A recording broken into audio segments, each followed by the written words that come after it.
Kirsty, welcome back. I'm so happy to be back. We haven't seen each other for far too long. It feels like forever. It is far too long, isn't it? You and I, it's that beautiful thing though, that like we always know that we're there, but then I saw your little face before when you opened the door and I was like, how have I not hugged you for as long as I have? Well, I think you said it's been 600 years. I was like, it feels like 600 years though, doesn't it? It does. But you've also been on the podcast many times. I have. I think more than anyone else. So I'm very excited for us to get into whatever we're going to get into today. We never really know what it's going to be. We have no idea. But what I wanted to start with, because of, I guess, the theme of the show, and we touched on it a second before we started recording, was what's happening astrologically, because there are some big collective things going on. Yeah. So would you be able to touch on that firstly? I think the big shift that we've got at the moment is Pluto has just moved into Aquarius, and Pluto's a generational planet. So when Pluto moves, it affects us as a collective for the next, 20 years now. And there is a little bit of people saying, oh, why are astrologers saying that Pluto's moved? Because Pluto will briefly go back into Capricorn again, September, October, November. But because it's just a tiny little brief dip, it'll almost be a clearing out, a have you learned your lessons, kind of a reassessment of the Pluto and Aquarius energy. And what we're going through at the moment is a big collective. I mean, what we've been through over the past 4 years has arguably been one of the most difficult and challenging times of our lifetime. Perhaps people would argue generations before that. It's also been one of the biggest shifts in consciousness that we've been through as well. And so what we're really seeing now with this Pluto shift is that Pluto's been in Capricorn since 2008. And when Pluto moves through a sign, Pluto's a planet of death, rebirth, transformation. And I often describe Pluto as a bit of a wrecking ball energy, and people get really nervous about Pluto, which understandably so, because when Pluto energy enters your life, you are transformed. You're never going to be the same again. So when Pluto moves through a sign, Pluto will first of all bring power to the energy of that sign, but then Pluto will really uncover the shadow elements of that sign. So Pluto's been moving through Capricorn. And what are the shadow elements of Capricorn? So Capricorn is the masculine energy of the zodiac. It's governments, it's systems of power and control. And so what we've really seen, for me, played out on the world stage over the past few years is that real shadow side of the masculine. Now, it's just really important because I guess we might talk a lot about kind of feminine, masculine through this podcast. When we say masculine, feminine, this isn't men, women. And one thing I really feel that we need to begin to heal in the world is this rift that started to be created between kind of men and women and girl power and this and this. It's about us all now collectively coming back together. So when we talk masculine, feminine, we've all got masculine and feminine energies in us. So what we've really seen at play on the world stage at large now is this real shadow masculine energy of greed, corruption, manipulation, power and control. And I think whatever your views are on the past few years, on the pandemic, what we can all really obviously see now is that we very much live in a world filled with corruption, with greed, with certain systems of power. And what we're seeing now, and we've been seeing in a shift over the past couple of years, is a lot of these big systems, these big corporations, these big power structures have started to crumble down a little bit. And one of the big shifts of Pluto and Aquarius is going to be power coming back to the people. And none of us have ever lived in this lifetime. We might have been there in previous lifetimes, but none of us have experienced Pluto and Aquarius energy because Pluto has a 248-year orbit. So Pluto hasn't been in Aquarius for 248 years. So none of us alive on the planet at the moment know what Pluto and Aquarius energy looks like. Is that what, because I feel like astrologers that I've met have always been talking about this thing happening, yes, of the systems that govern us, yep, the structures sort of crumbling. Is this really the crux of yep, that moment? I would say so. I would really say so. So when we look at the last time Pluto was in Aquarius, because all we can do is look at the last times, we had the American Revolution, the French Revolution, the beginning of the Industrial Revolution, the Haitian Revolution. We had so many big revolutions where power came back to the people and the people said, not in our name, enough is enough. And what one of the really big shifts of Pluto in Aquarius wants to give us, and I feel like we're so ready for it on the planet right now, is this sense of real, authentic individual self-expression. So really beginning to know who we are at a really deep fundamental level, and this realization that each and every one of us has a part to play in where the world goes next. And I've got this really big belief that my soul has chosen to be here at this time. And it's what kept me going through a lot of the pandemic. When life made absolutely no sense to me, I'd sit there and I'd say, but my soul has chosen to be here right now. My soul has chosen to be here. And I feel that for many of us, our souls have chosen to be here for this big shift in consciousness that's coming. And this shift of Pluto now is going to be, it's going to affect our collective consciousness for the next 20 years. And part of that is going to be each one of us really reclaiming that sense of purpose, that sense of self, that sense of knowing who we are. We've really been sold a lie where we believe, oh, little old me, I can't make any difference in the world, and well, that just happens in the world. And it's about us all now really claiming that responsibility for our own lives and world, and realizing that we are the change we've been waiting for. We are the change we want to see. Would it be fair to say that looking back, and when people do look back in history at the pandemic, that astrologers might note that that was the crumbling of a lot of things? Because, of course, that was a moment where the impossible became possible in terms of everything we thought was had to be suddenly disappeared overnight, and we were left with a completely altered reality. And whilst things have kind of gone back to normal, they also haven't. And it definitely brought up a deep desire in people to have more purpose-driven lives. Absolutely.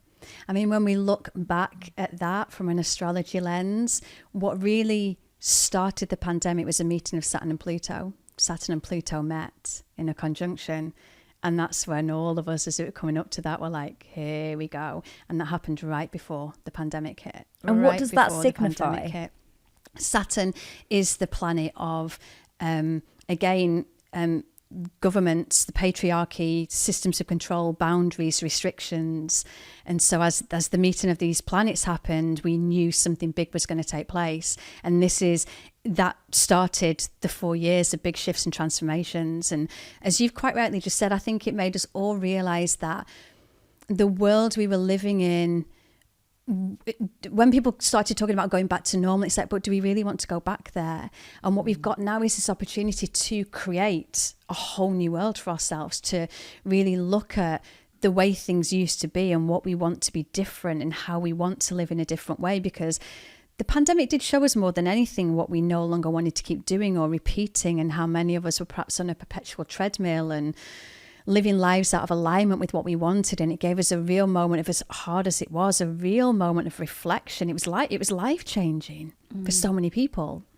And you touched on this a second ago in terms of I can't remember whether we were recording or not, but in terms of the rise of the feminine, and how does that play into this sort of collective astrological shift that we're experiencing? So, I mean, I've been saying for a while to anyone who listened to me that I've really been predicting a rise of the feminine over the past couple of years. And I do feel that this year is going to be the year that the feminine once again begins to rise.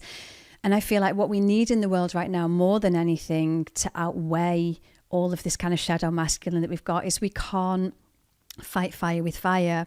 And so what we do need now is this resurrection of the feminine. And by that, what I mean is we've very much been taught in the world that we live in that things like intuition, well, what do you mean intuition? You can't live your life off intuition. What do you mean you just knew? What do you mean something and you just told you to do something? If things can't be explained in a spreadsheet or with a mathematical equation, or you can't explain it, like when you say, well, I just know. Well, what do you mean you just know? What do you mean you just knew? What do you mean something just told you? So we've very much dismissed everything that the feminine stands for. And we've lived in this world where we glorify being busy, we glorify being burned out, we glorify 60-hour working weeks and being in the hustle, and even girl bossing and all of this kind of, we've really glorified all of these masculine traits of do, push, go. To our detriment. To our detriment. And we've very much ignored the feminine, who is flow and ease and surrender and intuition and emotion and inner knowing and all these really beautiful, deep feminine qualities that help us to find that true depth of our authentic self, our deep inner knowing, the truth of who we are. The feminine is the creative life force energy of the universe that brings everything to life. And when we can connect once more to that, when we can realize that we have divine feminine energy moving through us, we move through life differently. We start to realize we're part of something greater. We start to trust our intuition. We trust those little niggles. We trust that inner knowing. And in doing so, we start to trust ourselves and take back our power to create our own lives. So I've really felt that there is going to be such a big rise of the feminine, and again, by that I don't necessarily mean shadow feminine, because we had a lot of shadow feminine even when we had the big kind of girl power movements, where, I mean, I'm sure many people listening will agree, some of the worst bosses I've ever had have been women who've gone into a workplace and tried to be men. And so we've got this wave of women where we try to be men, and that doesn't work either. And also, this is an observation and people might disagree, but the women that can occupy those spaces that are very male dominated tend to almost portray the worst of that kind of worse than the men, because in order to survive there as a woman, you kind of have to be. Well, you have to suppress everything it is to be feminine. So you have to suppress your emotions, because otherwise you're labeled crazy or dramatic, and you can't necessarily go into an environment like that with emotion, because then you are just the crazy female. You have to suppress your cycles, because she's got PMT, she's on a period, what's wrong with her? You have to suppress natural cycles. You have to suppress your intuition, because again, you can't perhaps head a boardroom. I mean, we do now, we run our businesses very feminine. Like I'll very often say to Helen, I've just got an idea for a workshop, I just know we've got to do it. There won't necessarily be the planning. Yeah, but do you not feel that you're, because I feel this sometimes in conflict, because just simply by the label of being a founder or an entrepreneur running your own business, you feel like you have to acquire a certain set of skills or be a certain way in your behavior that doesn't come naturally. So you can see how conditioned we are to operate in that way. You have to constantly check yourself and be like, actually, I could create it differently. Yes, with ease, with flow.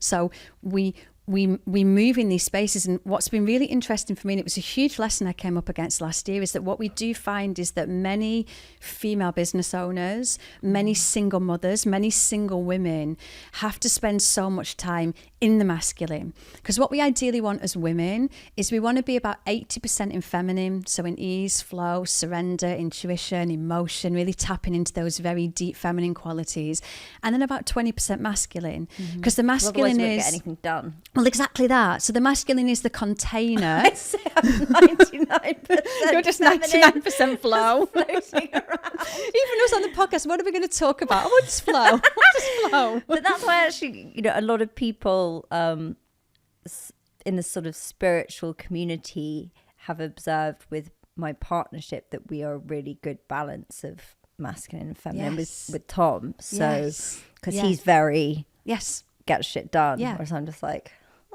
Yeah, exactly. It'll just work itself out. But the masculine is what gives us the motivation, the drive, the desire, the structure. So we want to be able to tap into that masculine when we need to, and then move back into the feminine. But many, as I mentioned, female business owners, founders, single moms have to spend so much time in that masculine energy, because you do have to take care of everything. You do have to be the one running anything. But being too much in masculine is exhausting. And this is where we find that we end up burned out, exhausted, pushing our emotions away. We stop trusting our intuition. We stop trusting ourselves, and we're just in the go, go, go, go, go. And the healing for that, and I went through a really big realization of this last year, is that although this comes from being too much in our masculine, what we actually need to do in those moments is call upon the divine masculine. So whether you call that God, universe, source, whatever name you give to that, it's about realizing that we're held by something greater and being able to surrender into the support of something greater and give it up to something greater. Because little human us will struggle. Little human us thinks we have to do it all. And little human us thinks, I often laugh at little human me, because little human me thinks it knows better than the entire universe. Like little human me is like, I know the answer. And the universe is like, but if you just let go of that, I've got all of this waiting for, and human me is like, no, we're gonna and I have to live like little human me, God bless you. But when little human me is having to do and sort and fix and control and be that masculine and feminine presence, it's about then just surrendering back and saying, I don't know what to do with this, please help me. I need support with this, please help me. And allowing ourselves to be held by a greater source of power that helps us then to be able to surrender back into that feminine and feel like, okay, I feel held, I feel supported, I feel safe now to be able to let go of the grip a little bit. Would it be fair to say that some women are naturally more in their masculine? Absolutely. So everyone's got a different balance of each. Absolutely. And I think a lot of that will depend upon life experience and upbringing, and whether you've had to be more in masculine as a protection system. And what we really want ideally is to be able to have that beautiful flow between each, so to not get stuck in either, because if we get stuck too much in the feminine, that's when we tend to people please, it's when we tend to self-sabotage, it's when we tend to just agree with what everybody else around us wants, it's when we lose all sense of self because we haven't got any of that masculine structure holding us and creating boundaries for us and a safe space for us. So too much in our feminine and we get completely undisciplined, we never get anything done, we people please, we become codependent, we look to the outside world to do everything for us, fix everything for us, help us with everything. So we do need to find that real healing in masculine and feminine energies in ourselves. It sometimes really helps as well to look at what is our relationship with the feminine and what's our relationship with the masculine, and to be clearing up any kind of healing as well that needs doing around that. I'm curious to know whether you've ever considered how this connects with gender, because obviously that's another huge thing that's been going on in the world over the last couple of years that's changed dramatically in a way that I think everyone's struggling, or a lot of people struggling to keep up with, of what you're supposed to say, what's okay. It's such a sort of controversial topic. It is. How do you feel that this plays into that, if at all? I would guess that even speaking about kind of people who feel more gender fluid or on a spectrum in that way, it's probably about the ability then to merge between the two and not be labelled, by. And I think a lot of this has come from, again, the labels that have come from our upbringing of, you know, boys don't wear pink and girls don't play with trucks and different things like that. And boys don't cry. Exactly. And so we're all at the moment, I think, trying to heal through so many different layers of so many different, again, opinions and expectations and labels that have been placed. But I think even that feeds into a bigger energy over the past few years of the polarization, the separation, the people now are just terrified to speak out about anything because of the witch hunt, the lynch mob that's going to come after people. And I do feel that it's terrifying.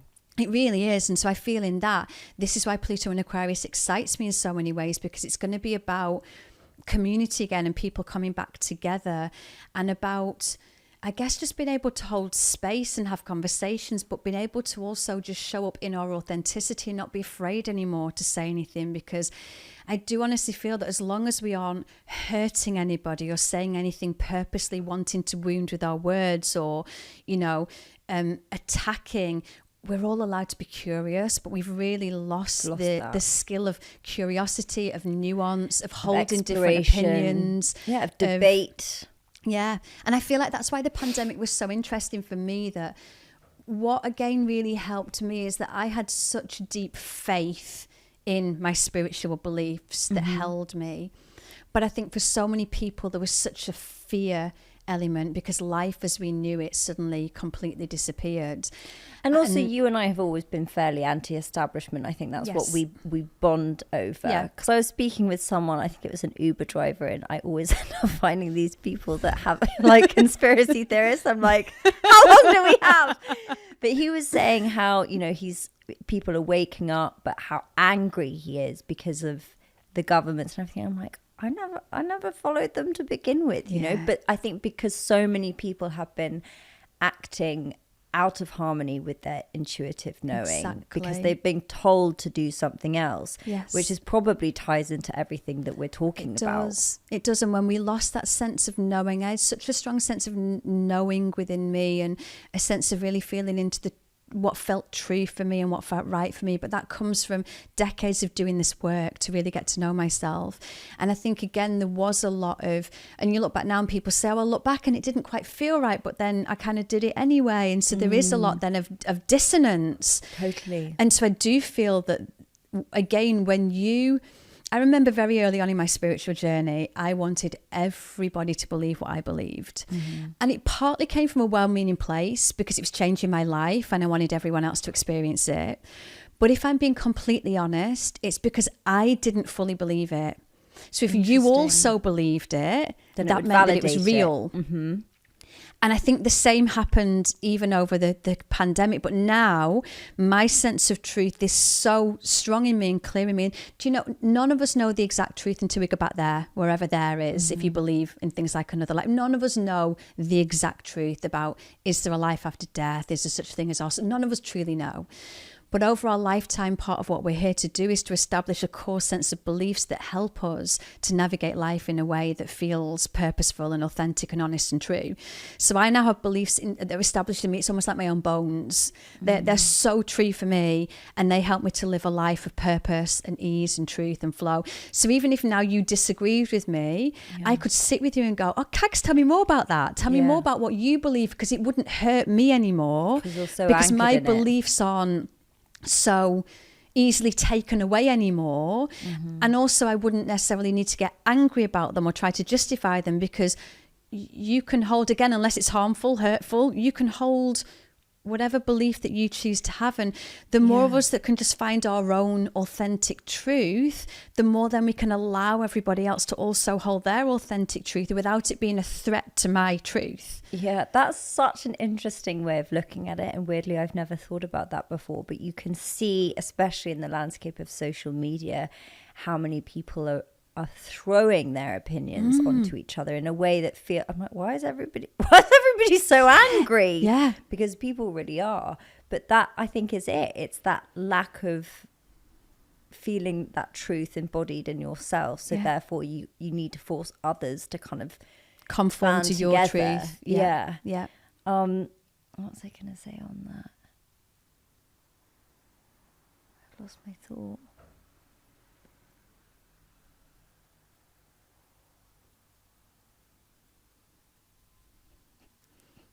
We'll come back around.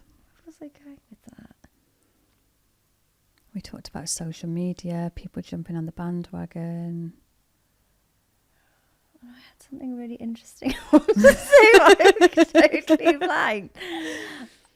On the sort of subject of the rise of the feminine, interesting, when you were talking about that, I thought about my intention for the year, my word for the year. What is it? Which was creativity. Beautiful. So I've had a lot of, you know how you said, I've been telling people for a while that this is happening and there's this movement that I truly believe, you know, we're on the precipice of.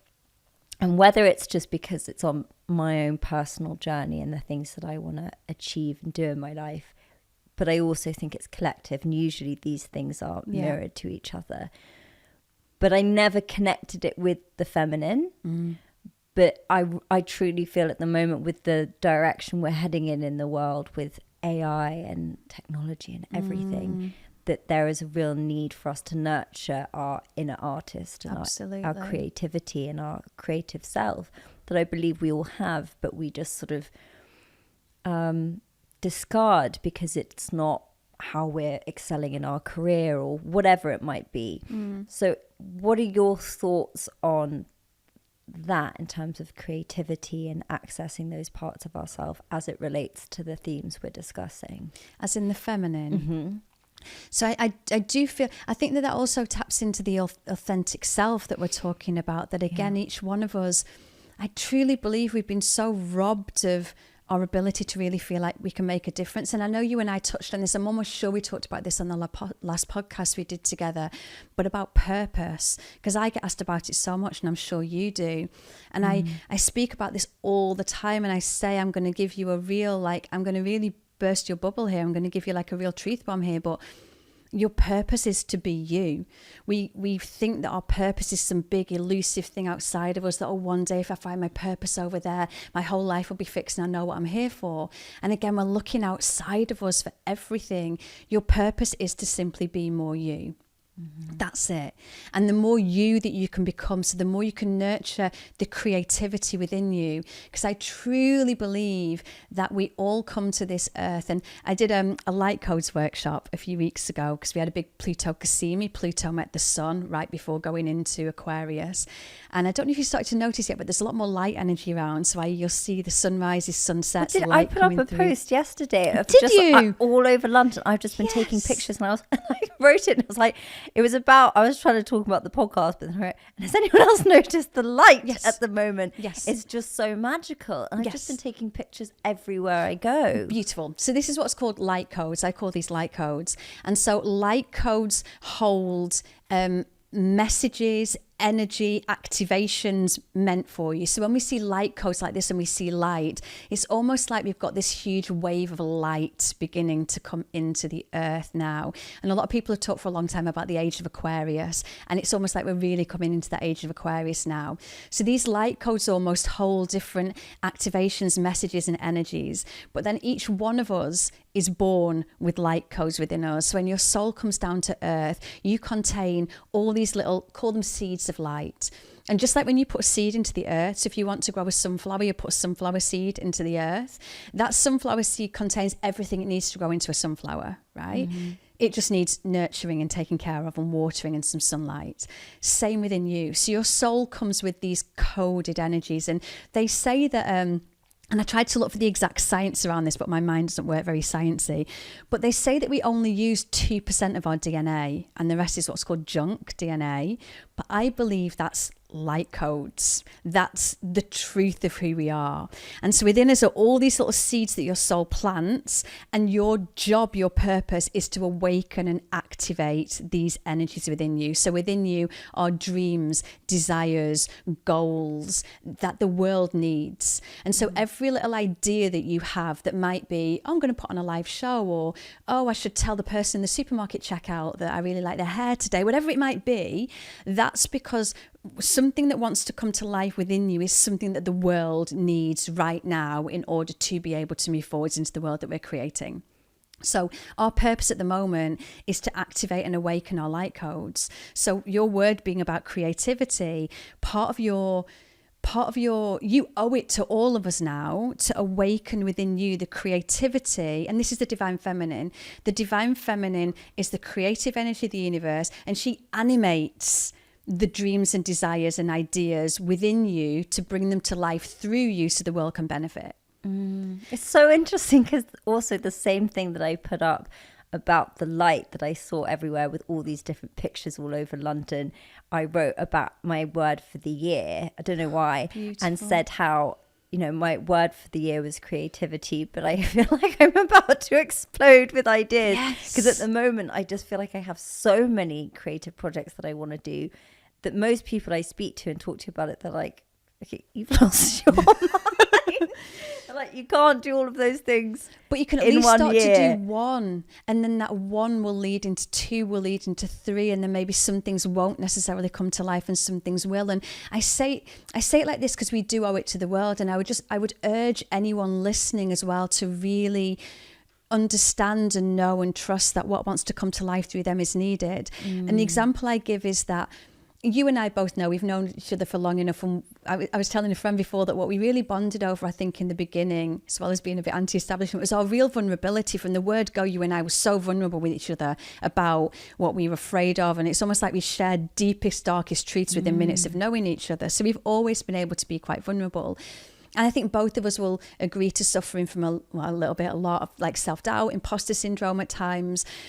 But people are going to listen to this podcast, or maybe come to you when you meet people and say, oh my God, Caggie, your podcast changed my entire life. You, I know, have had fears around doing the podcast. So can you imagine if you let those doubts and fears stop you from doing the podcast, that every one of the hundreds and thousands of lives that you've touched and changed, their lives would not have been changed in the way they have been if you'd let that doubt stop you. So every time now you let the doubt stop you from doing the creative idea, or you let the voice of other people go, no, you can't do all of that, that's too much.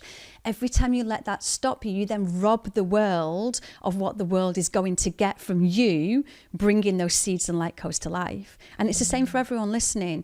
Every time we silence ourselves, censor ourselves, shrink ourselves, second guess ourselves, talk ourselves out of it, we rob the world of what we could have given to the world just by being who we are. Yeah, and I think we've spoken about this before, but when I was writing the book, I was actually writing a chapter on my music and that stage of my life. And as I was writing it, this person online that follows me just sent me this message saying, I was just making a cup of tea in the kitchen and I felt called to message you to say this. She said, when are you releasing more music? And I literally was like, what?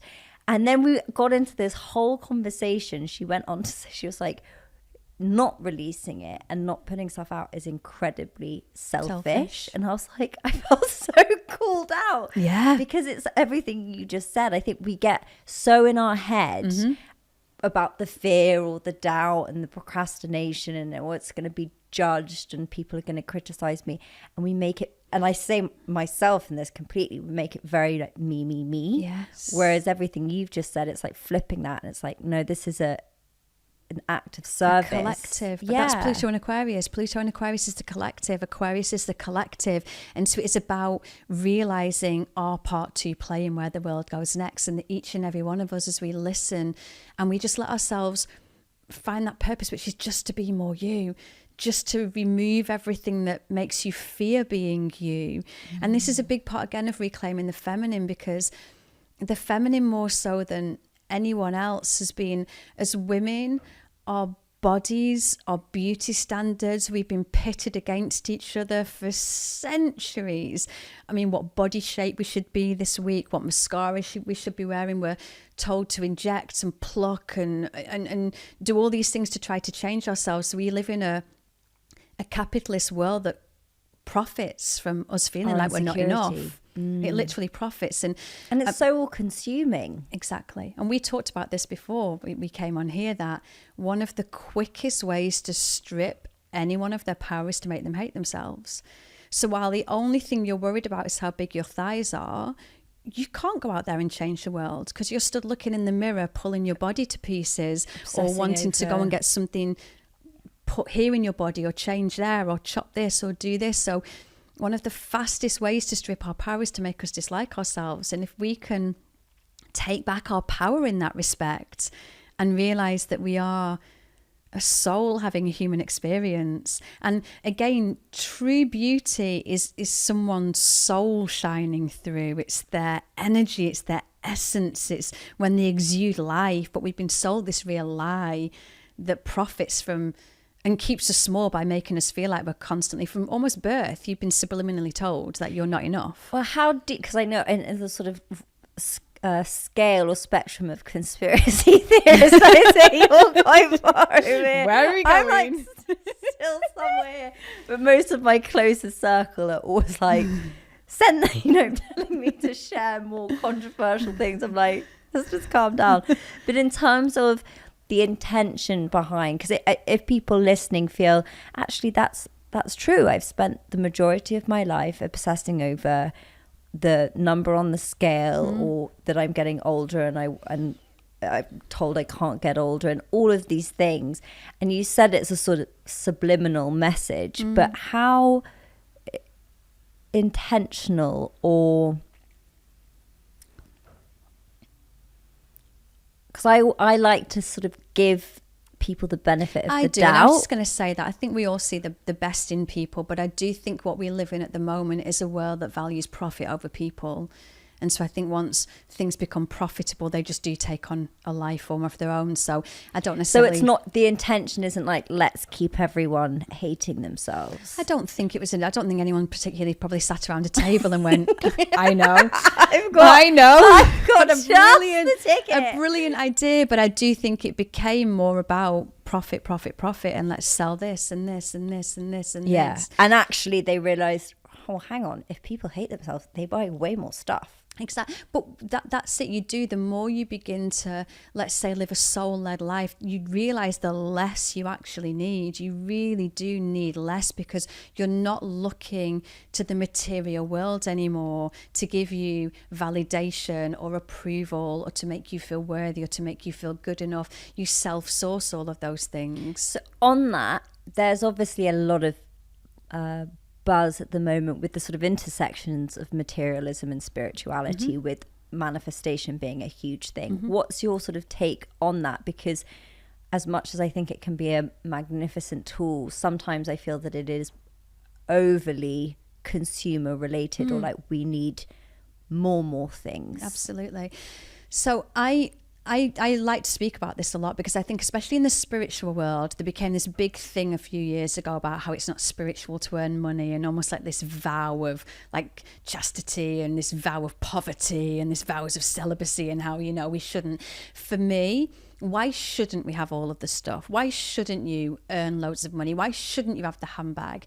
Providing that is not the source of your happiness, and that is not where you equate your worth, and that is not who you think you are. So providing all of that stuff could disappear tomorrow and you would still be you, have it all. Why not? How can people decipher whether their motivation is a positive or a negative one in that sense? Because I think it's that deciding, if that got taken away tomorrow, would my whole identity get taken away with it? Like, why do I actually need that bag? Is it because it's well done, you've done really well this year, you've worked really hard, you really deserve this? Or is it, if I carry this down the street, people will think I'm a certain thing and they'll treat me in a different way? And is it a badge that we're wearing? And it was actually a really beautiful experience coming back here, because the last time I came back to around this area, because I obviously lived here just down the road from you, there was this real moment of, oh, I don't miss it, I'm really glad I don't live here anymore. I'm walking down the street today, it was like, I don't miss it, but I realised even if I was still living here, I'd still be the same me. I'd still be as happy. It doesn't matter anymore where I live, if that makes sense. Yeah. That does make sense. My living space doesn't define me anymore. I think I struggle with that a little bit in terms, because I'm moving clearly not that fast. I'm still here, but in terms of how much of an attachment I made to being around here, but also how much this represented a stage of my life that I really worked very hard for, sort of spiritually, emotionally, to get to, that then I felt like I was like, I don't want to leave it. But then I also have had to reconcile recently that change is inevitable, and actually probably the most exciting things are the things that we don't willingly step into. Always it's the things that we're not really sure how they're going to go that end up being the most fulfilling.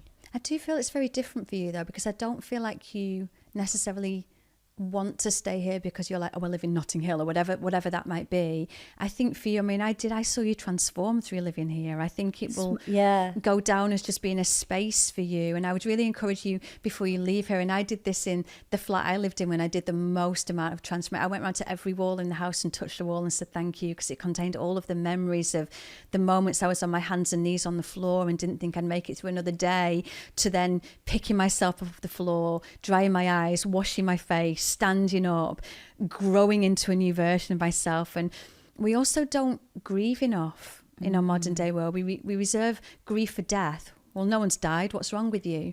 But you but actually, I think grieve. I saw you write something about this just as I was going through it, but I didn't have the words to articulate it, about how even when there's a really exciting new beginning, that grief can still coexist in that experience. And I think that's exactly what we're talking about.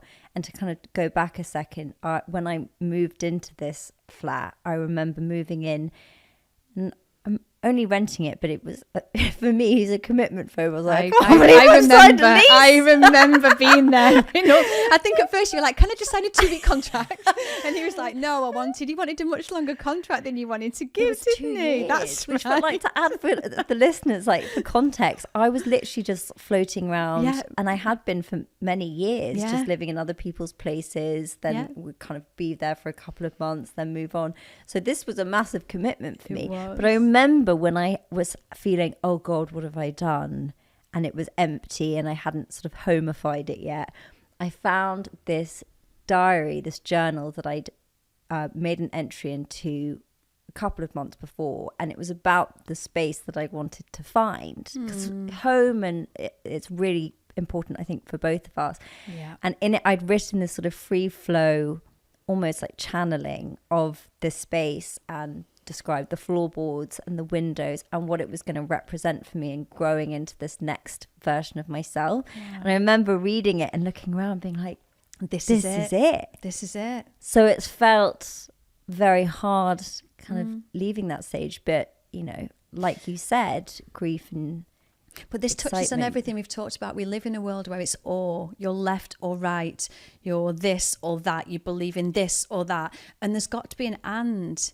You can be sad to leave it and excited about where you go next. To touch on where we were a minute ago, you can be deeply spiritual and love to have a designer handbag. There can be an and in everything in life. And this is what we need to come back to, is remembering the ands. Yeah. And there can be two things can coexist at exactly the same time. And two experiences, two versions of the same experience, even, because I think that is, like you say, where we're going really wrong. Because it's like, well, your story invalidates mine. It's like, no, that can be your experience, and it doesn't invalidate mine. Absolutely. But in terms of kind of going back to this next stage that we're all going into, the age of Aquarius, because I think everybody hears about it.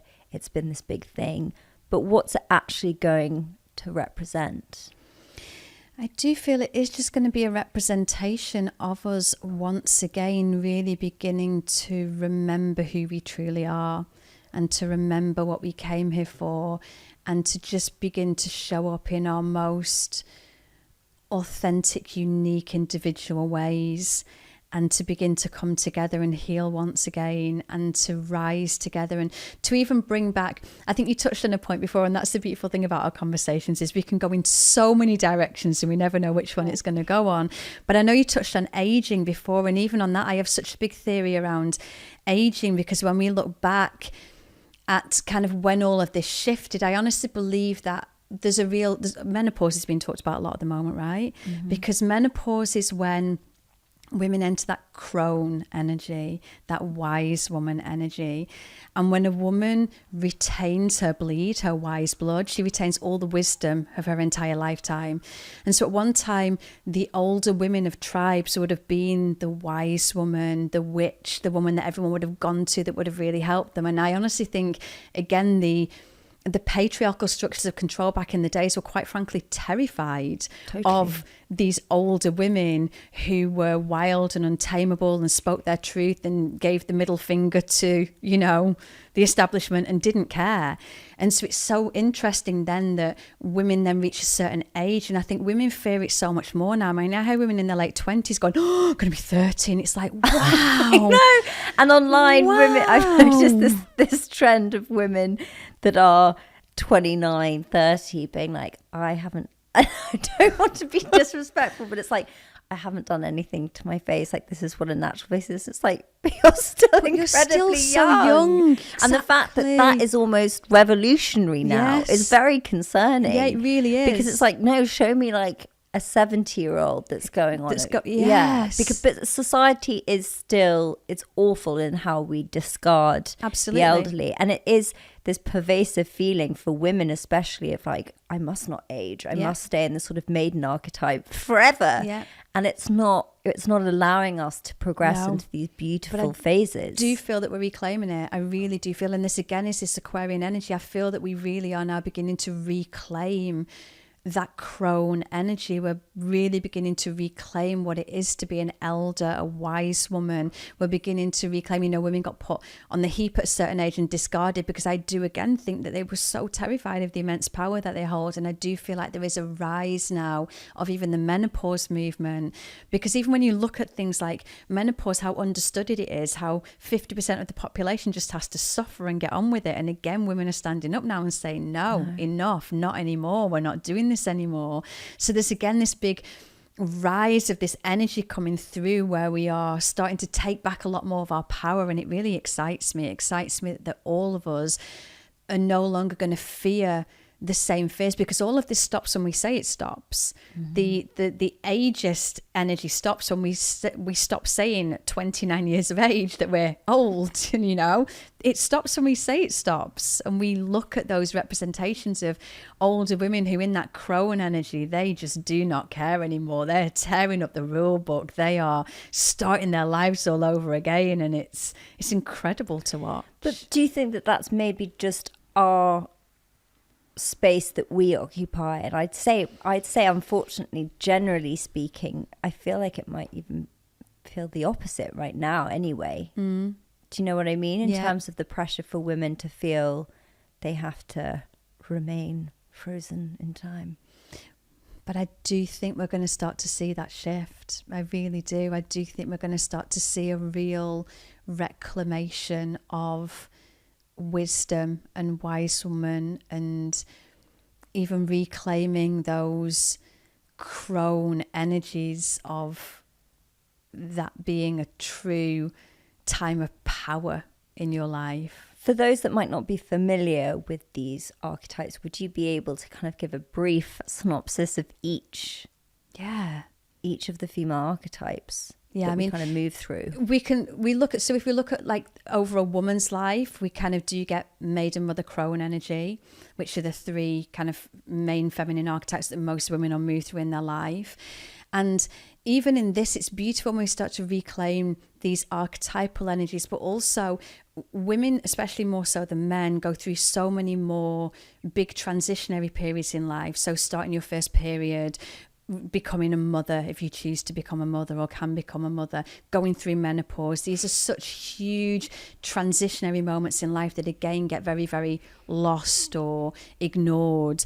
And the more that we can mark these big transitionary moments in our life, the more we really start to reclaim again the seasons and cycles. Because women go through a natural cycle anyway, every kind of 29-ish days. And even in that time, we go through all of kind of the maiden, mother, crone energy within our own cycles, where we are in that crone energy during our bleed, and we're in our wise woman energy. We can really tap into our crone energy. When we ovulate, we're in our mother energy, we're in our fertile energy, we're in our maiden energy as we just come out of our period, and we get those first few days where we're like, oh, everything feels good in the world again. I feel like I want to get back out there again. So we move through all these different archetypal energies month by month in our cycles anyway. So when we move into the maiden energy, the maiden is normally the first 25 years of a woman's life. But for most women, the true maiden begins when we get our first period. So in that moment, we get our first bleed. And even this is so sadly lost. And when I was writing the chapter about this for my next book, it was so sad to me to realise, and I get so many women come to me now who have been through menopause and say, no one ever taught me the power of my bleed. No one ever taught me the power of my period. And instead it was just something to put up with or keep quiet about. Yeah. And it became shameful. It became shameful. It was dirty. It was impure. And even as we touched on before, because we have different emotional fluctuations, what we'd be like labelled crazy or a psycho or a bitch, or we'd have PMT or whatever it might be. So we learn to really squash anything and try to make ourselves the same all day, every day. And it's just not the way that life is, especially for us women. We do go through that cycle. And just on a side note of this, men have got a 24-hour hormonal cycle, which is why men a day later have forgotten all about it, and we're still like on that day in like 2021 on the 3rd of February when you said this, because we just hold things differently, because we just take longer to process them through our systems. And that's where the traditional 9 to 5 came from. It came from a man's hormonal cycle, which is just, and that's where I think again I've always rebelled against the 9 to 5, because I'm like, but why? What if I feel like doing 10 till 6 or 8 till 4? Or so the more we can again flow and adapt with our constant seasons and cycles, that's again the feminine. The feminine moves and weaves, and it's not, the feminine's not linear. The masculine's linear. Let me get you from A to B. The feminine's like, let me spiral, let me flow, let me move, let me weave, let me experience what I'm experiencing in this exact moment. So even our first bleed, we can often look back on it as being a time of feeling ashamed and dread and almost perhaps being scared of coming into womanhood now and what all of that meant. But these are our maiden years where we're less likely to have any big commitments, we're less likely to have children, we're exploring the world, we're exploring what it is to be us, we're exploring who we are, we're discovering a lot, we're more carefree. But with this again comes, with social media, the standards of perfectionism, the what we should be doing, the what they're doing on TikTok, the filters, all of these different standards now. So I feel it's really important for us to begin to teach young women again about the real acceptance of themselves, and that your worth in the world does not need to be earned. Your worth does not need to be earned. You are perfect and whole and complete just as you are. And again, on this note, if people want to do work and have things done, if you're doing that for you, beautiful, you go and do it for you. But if it's for an outside gaze, that's when we need to start to question what it is that we're doing. If we're doing something for us, because this is what I want, this is what feels good for me. It's like we might want to do our hair a certain way, or a mascara, or whatever it might be. But it's when we're doing it for anything outside of us, as we talked about before with the material goods. If I'm only me because I own this, or I live there, or I have this, that's not really who I am. Yeah, that's such an important distinction. It is. If I know who I am, and I also have, it's that and again, and I also have this, but this could go away tomorrow and I'd still be who I am. That's when we really start to know. So the maiden energy is this beautiful time of exploration, but also just be mindful not to fall into the traps of, looking for too much validation or approval or worth in the outside world, and really learning how to source it from somewhere within us. And then we move into the mother archetype, and the mother archetype is our most fertile years, whether you do or don't have children, whether you can or you can't have children. These will be the years when we use the fertility to either create a family or to create a business, to grow a dream, to grow a desire, to make something happen, to create a home, whatever it might be. We're in that real creation phase here. And the trap that we come into with the mother archetype is that we often hear a lot of women speak about when they become mothers losing that sense of identity. Well, who am I outside of my family? Who am I outside of the children?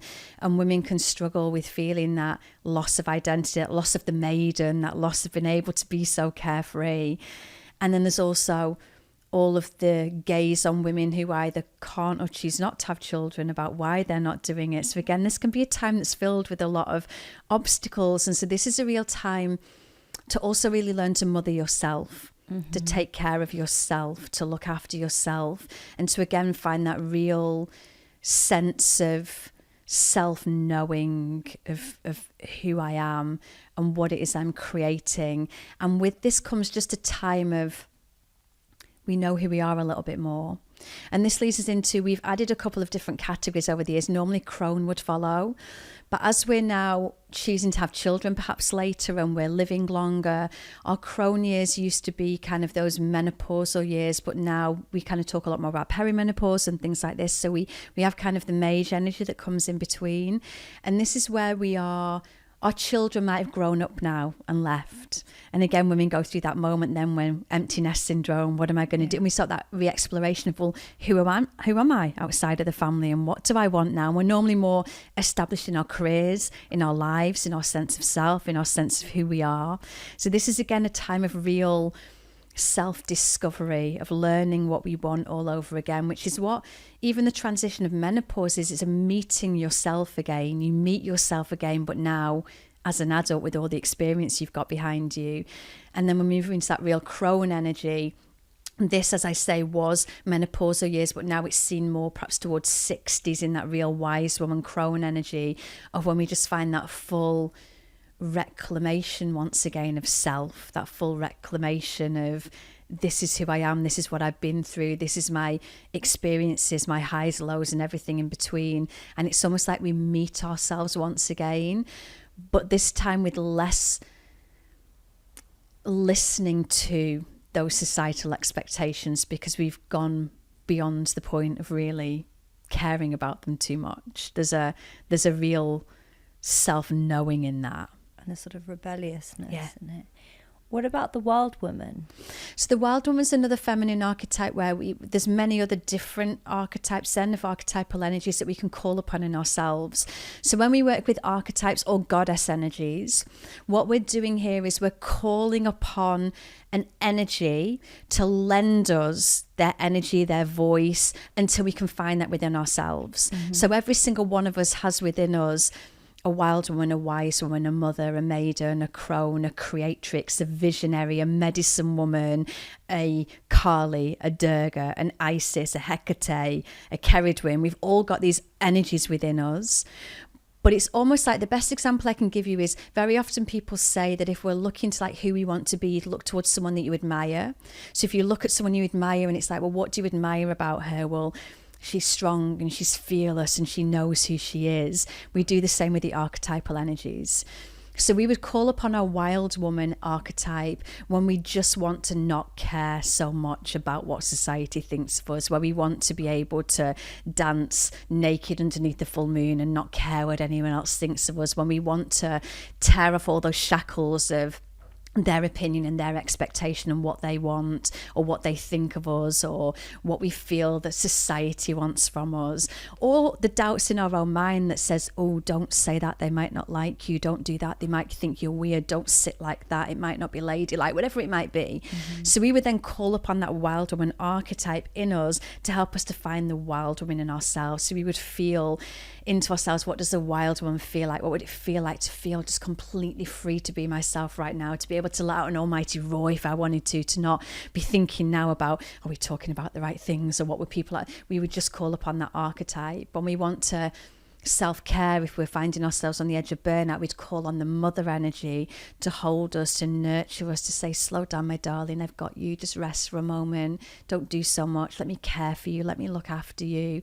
We might call on our creatrix if our word is creativity, and we call on that energy within us to help us to create, to bring something to life, to draw, to paint, to dance, without any need for it to ever have to go anywhere, but just to feel what it feels like to have creative energy alive within us.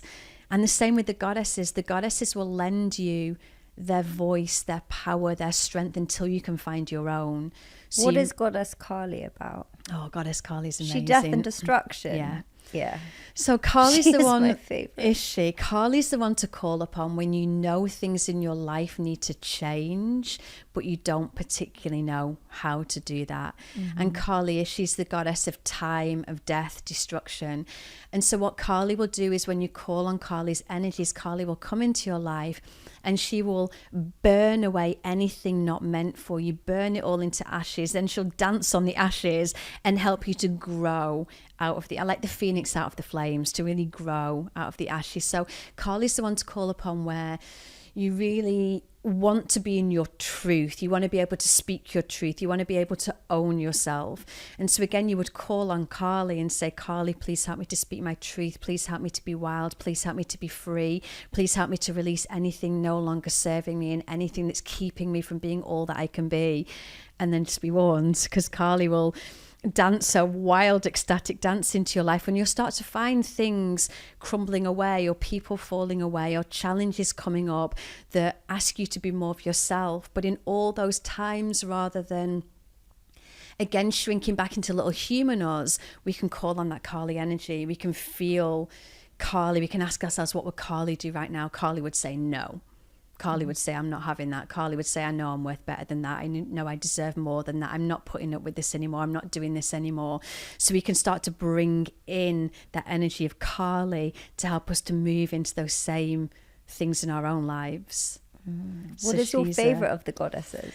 I'm a massive fan. I work with Hecate a lot. She's the goddess of the witches. She's the goddess of boundaries. She's the goddess of liminal spaces, the space in between. And so for me, I spend a lot of time in the in-between of no longer quite. She's the one to work with when you're no longer who you were, but you're not quite yet who you're becoming. And we feel in that space of the void, of the wilderness, of not quite knowing. And Hecate is often seen carrying 2 torches. So Hecate, who, if we look at the story of Persephone, when Persephone was taken into the underworld by Hades, it was Hecate that went in, and with her torches guided her out of the underworld. So Persephone now spends 6 months in each. So we call on Hecate when we're not quite sure where we're going. We don't quite know where we are. We're at a crossroads. She's a goddess of a crossroads. Do I go left or right? Do I do this or that? I'm unsure. What do I do? What's my direction? What's my purpose? And she will come along and help to guide you. She's the goddess of boundaries. So when we need to start to set boundaries for ourselves, when we need to start to say no, she's the one that will help us to come and really create boundaries. And she's also seen carrying keys, so she will come and help you to unlock parts of yourself, unlock parts of you that you've kept hidden. And I just love her as well because of her. I've been working a lot with like the witch wound and the witch energy lately, and from that the sister wounding. And so Hecate has just really helped me to own, I guess, my own inner witch, my own medicine woman, and to really begin to claim and not be as afraid of those parts of myself. Because that's a lot of what keeps, especially us women, really small and afraid.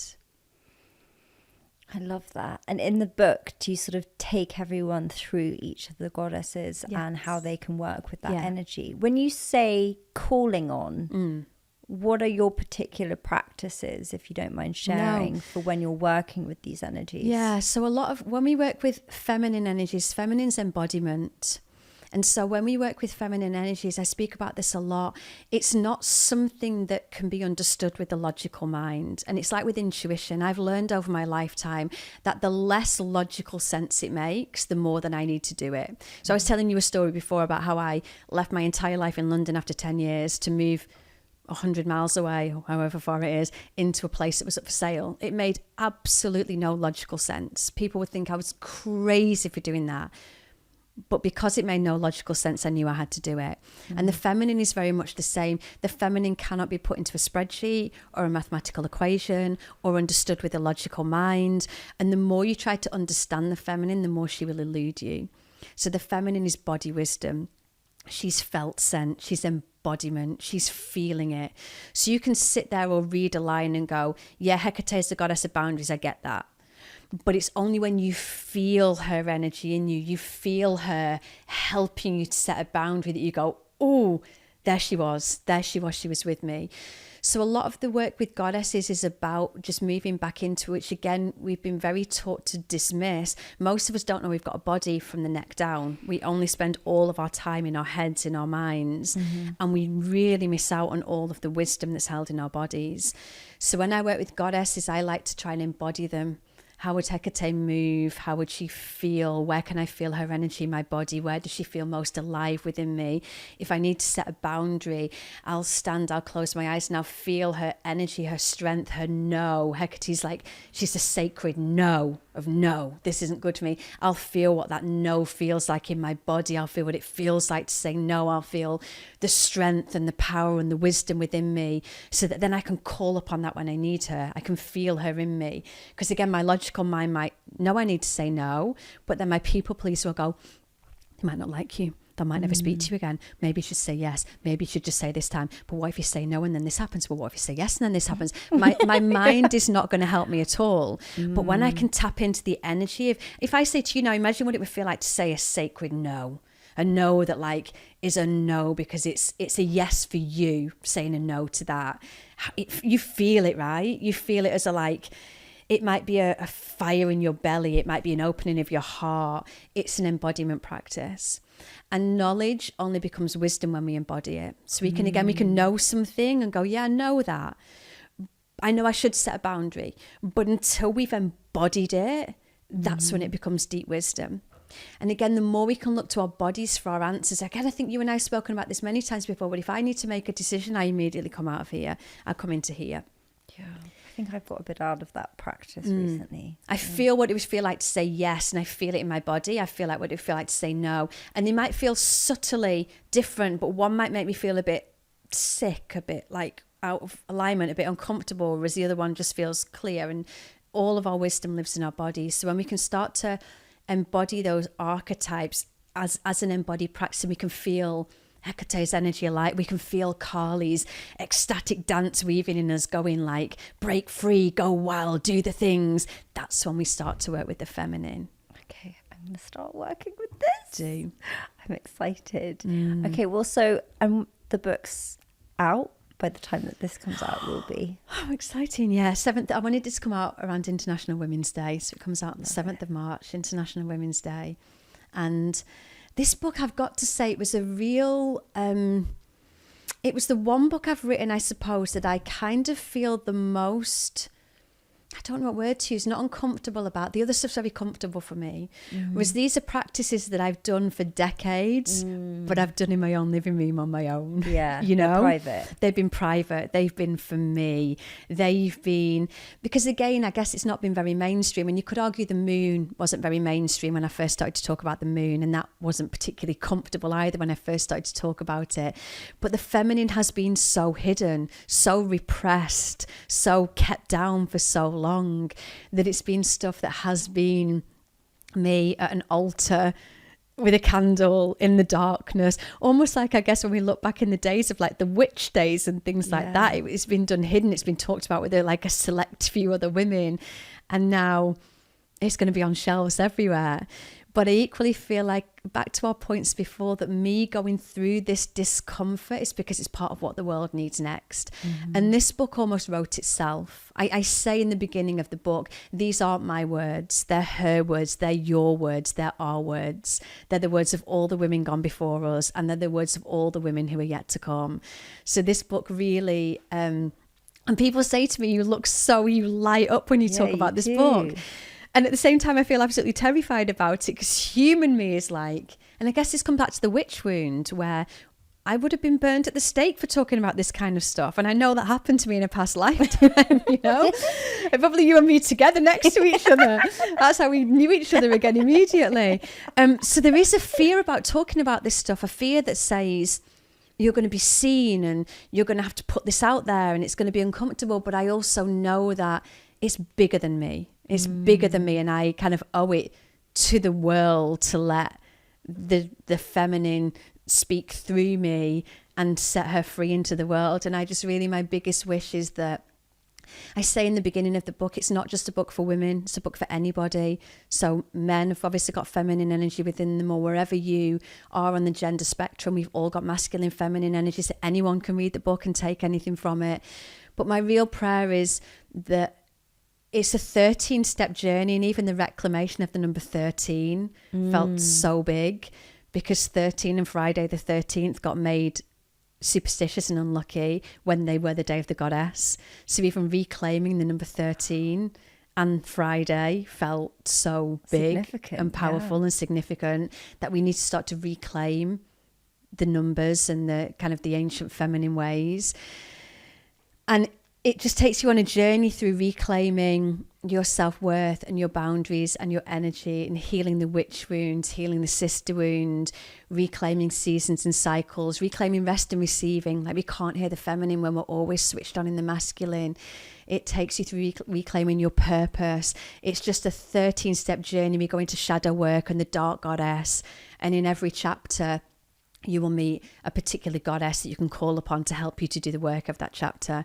So you will work with... I love this. Yeah, Kali's in one of the chapters, Hecate is in one of the chapters.